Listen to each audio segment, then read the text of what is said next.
Y para el cierre nos vamos a dar un lujo, nos vamos a ir a Silicon Valley, pero antes te quiero presentar con quién vamos a hablar. Ella es Rebecca Wang.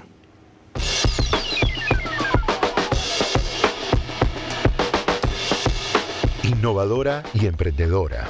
Rebecca Wang nació en Seúl, se crió en Buenos Aires, estudió en MIT y Stanford y es una de las inversoras más destacadas en Silicon Valley.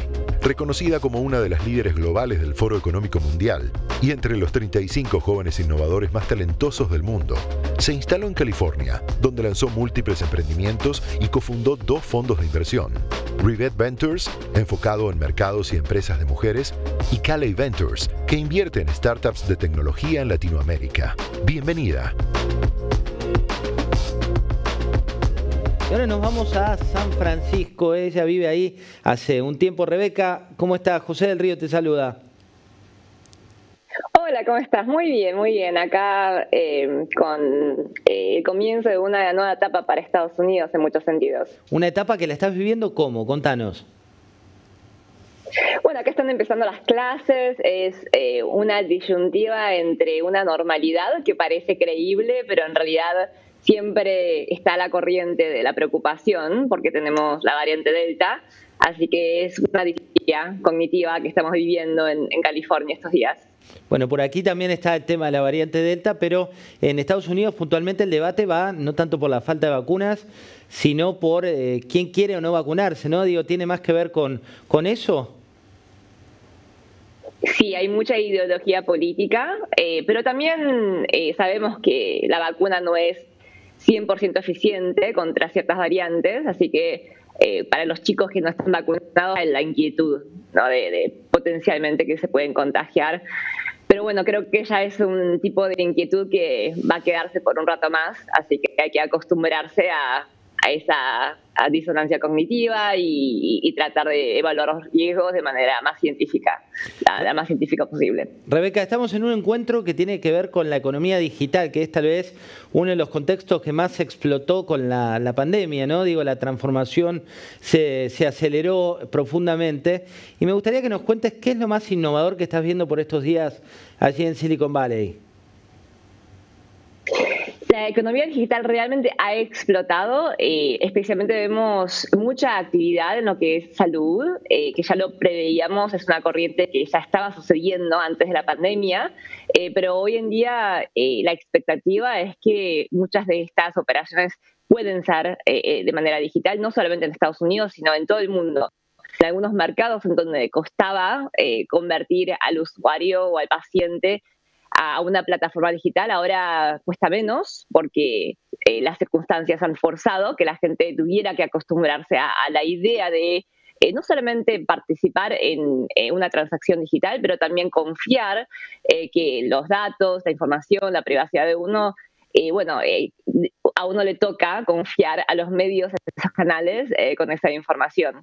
Vemos mucha actividad que es fintech y esto se refleja en América Latina, especialmente hemos visto mucho flujo de capital hacia la región, transacciones no solamente bancarias, pero también hemos visto mucha actividad en cripto. Bueno, todo el mundo está hablando de NFTs, pero en general lo que es la transacción comercial bancaria para negocios y para individuos ahora se ve complementada con plataformas a veces puramente digitales y hemos visto las noticias de Nubank en Brasil que ha sentado récords en la región, pero lo mismo está pasando en Estados Unidos. Y educación continúa siendo híbrido. ¿No? Vemos, por ejemplo, yo enseño en Stanford y en la escuela de Thunderbird, y a pesar de que tenemos la vuelta al aula físico, seguimos teniendo opciones digitales y virtuales porque hay estudiantes internacionales, estudiantes con problemas más delicados de inmunología frente al COVID, que hacen que tengan que tener una opción, ¿no? de atender y participar de estas clases de manera virtual. Así que yo predigo que en educación vamos a seguir viendo mucha innovación para incorporar este componente digital a la educación en el aula. Rebeca, ¿y qué tendencias estás viendo como inversora? Digamos, hace un tiempo cuando visitaste Argentina nos contaste que estabas creando un fondo para América Latina y que buscabas inversiones concretas. ¿Qué cambió desde ese momento hasta ahora? Después de la pandemia, creo que hay una concientización mucho más explícita de parte de los fundadores y de parte de los inversores en lo que es el propósito, ¿no? En lo que es tener un sentido de impacto en todo lo que hacemos. Incluso si la compañía es puramente está en el negocio de crear retornos y de crear profits o ganancias, vemos más inclinación a nivel personal de hacer algo que valga la pena, ¿no? Entonces vemos gente de trabajos con mucha reputación, con muy buena compensación, moviéndose al mundo de las startups o de los emprendimientos.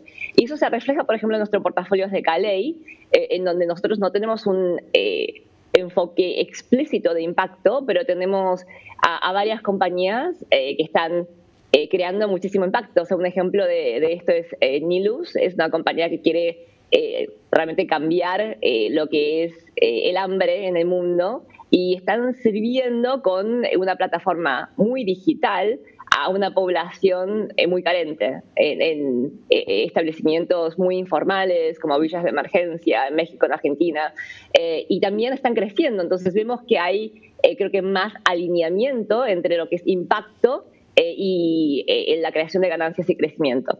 ¿Y qué pasa con la agenda de género que está tan en boga a nivel internacional y en la cual vos fuiste pionera con uno de tus primeros fondos?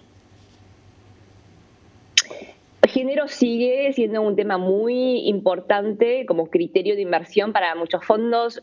También vemos que los fundadores y las fundadoras están conscientes de tener que tener esta diversidad e inclusión en crear su equipo fundador, porque si no, no van a tener las perspectivas para poder crear el producto correcto. Pero también está el tema de el riesgo del branding, ¿no? No tener un equipo diverso implica un riesgo de cancelación social, como vemos en los medios sociales, y eso es un liability, es un riesgo real en el mercado de hoy. Una de las compañías de mi portafolio que me gusta mucho se llama Worky, es una compañía que está en el ambiente de ayudar a las personas a conseguir empleo, y tienen un componente de coaching muy importante para que la gente que tiene, no solamente los que no tengan empleo, pero los que están subempleados, puedan conseguir mejores oportunidades que estén alineadas con su propósito en la vida. Y en este caso lo que me apasiona es que muchísima de la gente que está subempleada, que tiene más calificaciones y más talento de lo que se les compensa o el título que tienen, son mujeres y minorías. Entonces acá vemos otra compañía que está creciendo muy bien y que realmente está creando muchísimo impacto directo en crear empleos, pero también en ayudar a aquellos y aquellas que pertenecen a grupos minoritarios y que van a poder ahora conseguir un trabajo que realmente esté de acuerdo con las calificaciones y las experiencias de esa persona. Rebeca, naciste en Seúl, viviste, te criaste en la Argentina, te fuiste a Stanford y te fuiste, a San Francisco a estudiar y fuiste elegida por MIT, una de las jóvenes sub-35 con mayor proyección. ¿Qué estás viendo hoy de la Argentina? ¿Qué estás viendo de esta agenda de futuro y cómo se correlaciona en un año tan fuerte en cantidad de unicornios? Argentina está extremadamente bien posicionada y creo que, estoy muy orgullosa de haber crecido en la Argentina, viendo en la región, a pesar de que no tenemos el mercado más grande, el talento realmente es fuerte en Argentina. Y incluso en momentos de crisis como los que vimos el año pasado, lo que seguimos viviendo, vemos muchísimas opciones en las que podemos invertir, en donde están realmente en lo que yo consideraría a un nivel mundial global muy comparable al de Silicon Valley. Por ejemplo, en cosas nuevas, ¿no? Como hablábamos de cripto o de NFT, Argentina sigue teniendo liderazgo en términos de talento. Tenemos muchísimas necesidades en el país también, entonces vemos compañías que están liderando en el sector salud, en el sector fintech, en el sector educación. Así que yo miro mucho lo que está pasando en Argentina en términos de oportunidades de inversión y creo que va a seguir teniendo liderazgo en la región. Rebeca, cuando vemos la proyección o las ideas que más te seducen, muchos emprendedores nos están mirando y dicen, bueno, quiero que ella invierta en mi empresa. ¿Qué tengo que tener en cuenta? Bueno, creo que lo más importante es tener un equipo que tenga una historia, que tenga mucho sentido en por qué quieren resolver este problema y por qué este equipo tiene todos los atributos que uno necesitaría para crear una solución diferenciadora. Muchas veces está el problema, pero no está la solución, no está la historia del problema, muy bien. Y a veces vemos emprendedores y emprendedoras muy potentes que no tiene diversidad para poder reflejar todas las perspectivas que uno necesita para crear un producto ganador en el mercado. Entonces, primero, para mí lo más importante es que tengan una historia en la que todos estos elementos del por qué, el qué y cómo realmente tengan sentido, ¿no? Que sean atractivos como una historia. Hoy estamos ya viviendo en el futuro. ¿Cómo es volver al futuro? ¿Qué es lo que cambió y qué llega para quedarse? Bueno, definitivamente esta idea de tener diferentes identidades y portafolios en el trabajo, lo veo muchísimo con los estudiantes de Stanford, que ya no quieren tener un trabajo 40 horas a la semana por 40 años y después la jubilación, crear una oportunidad de hacer algo que nos apasiona. Creo que vamos a tener un enfoque en muchas actividades que reflejan diferentes identidades que tiene el individuo para poder hacerlo todo, ¿no? Hacer un poco lo que se necesita para crear, para pagar las cuentas, pero también para poder ser felices y tener ese sentido de fulfillment, como dirían, de sentido de la vida, de propósito.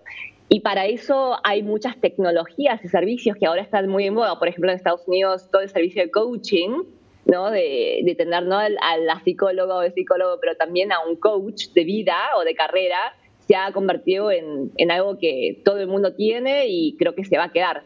Porque parte de esta nueva generación, y acá en Estados Unidos se habla mucho del Great Resignation, ¿no? Fue el año en donde todos renunciaron a su trabajo en Estados Unidos y muchos lugares del mundo. Y este replanteamiento de quién soy, qué quiero hacer y cómo, está en la mente de muchas personas. Incluso se ve en los divorcios y en la parte personal. Entonces hay muchos servicios y plataformas que están tratando de resolver estas inquietudes nuevas en el mercado. Y bueno, volviendo al tema digital, definitivamente una vez que se convierte al usuario a una plataforma automática o casi digital, nos vamos a quedar ahí. Y eso lo veo también en la educación, por ejemplo, ¿no? Que algunos estudiantes me comentan que la modalidad virtual, a pesar de que hubo muchas quejas en su momento, eso permitía, por ejemplo, que ellos vieran un material y pudieran repasar el material después y aprenderlo mejor. Hay introvertidos que prefieren ver las clases desde la casa. Entonces hay componentes que se testearon durante la pandemia que se van a quedar.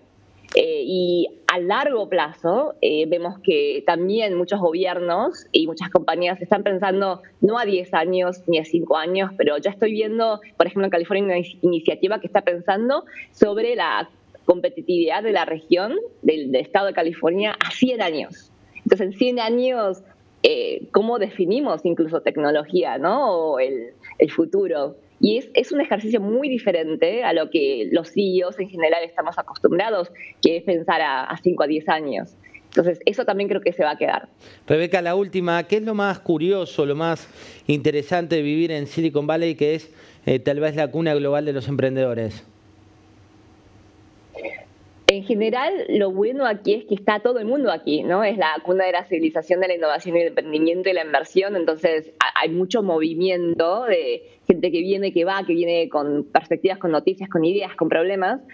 Y te cuento que ahora estamos un poco preocupados porque esta comunidad se está moviendo a otras partes del país y también a otras partes del mundo. Vemos un enfoque muy fuerte en Miami ahora, que está atrayendo a mucha de esta comunidad de Silicon Valley. que es bueno para América Latina, por cierto, porque Miami está mucho más conectado con Argentina, con México, con el resto de la región. Creo que va a haber un éxodo bastante significativo que no va a volver a Silicon Valley, incluso después de que la pandemia, bueno, esperemos que esté mucho más bajo control el año que viene, pero creo que va a estar mucho más distribuido el talento alrededor del mundo, y eso crea oportunidades para Argentina y para la región. Rebeca, mil gracias por tu tiempo, un beso a tu familia y esperamos verte pronto por Argentina de regreso. Yo también, muchas gracias. Era Rebeca Wang, innovadora, emprendedora, con una historia que cruza todos los continentes y la viste aquí en nuestra revolución de la economía digital.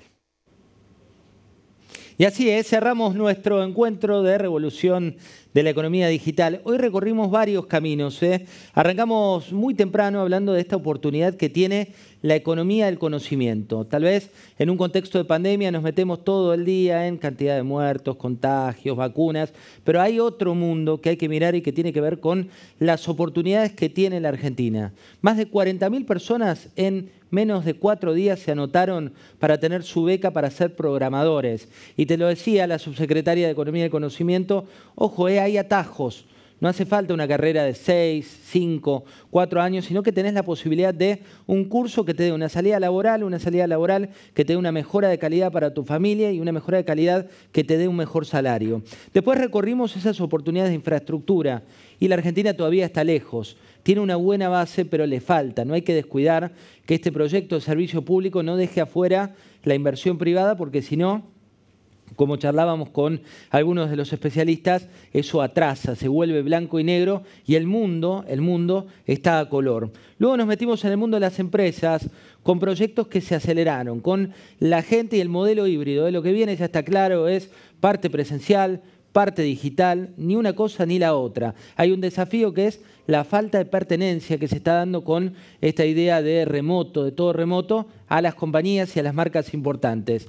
Recorrimos también las nuevas reglas, unas nuevas reglas que son cada vez más importantes y que te llevan a entender que la velocidad, o te subís a esa ola o quedás afuera y no la surfeás nunca más. Y también nos metimos en dos mundos, en el reto de transformarte cada vez más rápido, de conocer que de la tecnología hay cosas buenas, como planteaba Karina Gao, que en plena enfermedad la gente se le acercó, y hay cosas malas que tenés que soltar porque si no, esa parte te hace daño. Y todo el encuentro vimos a través de Nativos Digitales este desafío que tiene esa generación, la nueva generación que ve en la tecnología su propia revolución. No como nos ocurre a nosotros, como una excepción o algo que cambió, sino como su realidad, con la que nacieron y la que están viviendo hoy y de cara al futuro. Muchas gracias por haber estado del otro lado. Esto fue Comunidad de Negocios, edición especial, la revolución de la economía digital.